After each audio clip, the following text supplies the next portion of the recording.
Од утрово започнаа да важат новите сообраќајни правила. Од денеска ќе има парични казни за сите оние пешаци кои додека преминуваат улица ќе имаат слушалки во двете уши, ќе користат мобилен телефон или било кој друг вид на електронски уред.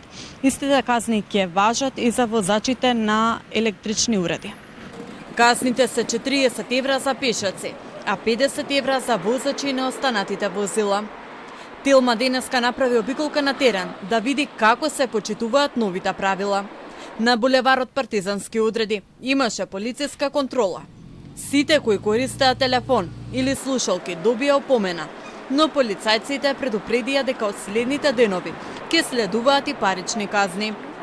Граѓаните кои ги анкетиравме ја поддржуваат мерката и очекуваат дека ќе се намали бројот на сообраќајни незгоди предизвикани од невнимание. Јас мислам дека е добро што се воведе ваков закон, затоа што се почесто се случува вака на пешачки премин да настрада некој од нас, кој примерите баш на ово место кој што настради Фросина. Мислам дека треба да има помалце такви, ама покрај законите што се еве за пешачките премини и така натаму, треба да се обрне малку внимание и за законите вака за возачите, затоа што колку е виновен пешакот што е со слушалки на ушите и со телефон у раката, толку е виновен возачот што седнува со алкохолизирана состојба да вози, со под дејство на наркотици и така натаму. Сметам дека све е исправно ако некој го почитува, пошто овој народ не почитува ништо. Закони има, ама нема кој да ги испроведе и нив.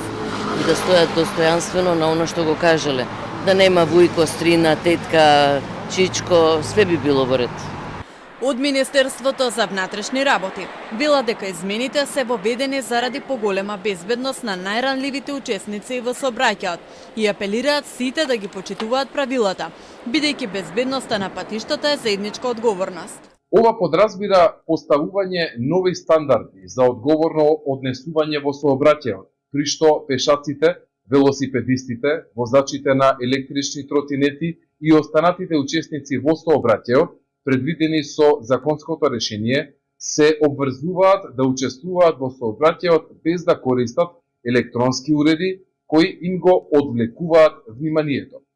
Често на булеварите се случуваат сообраќајки токму на пешачки премин, кога невниманието и брзината завршуваат трагично. Таков беше и случајот со 22-годишната Фросина Кулакова, која на почетокот на оваа година беше прегазена пред силба од возило што се движело со над 130 км на час. Новите измени во законот треба да помогнат ваквите трагедии да се избегнат.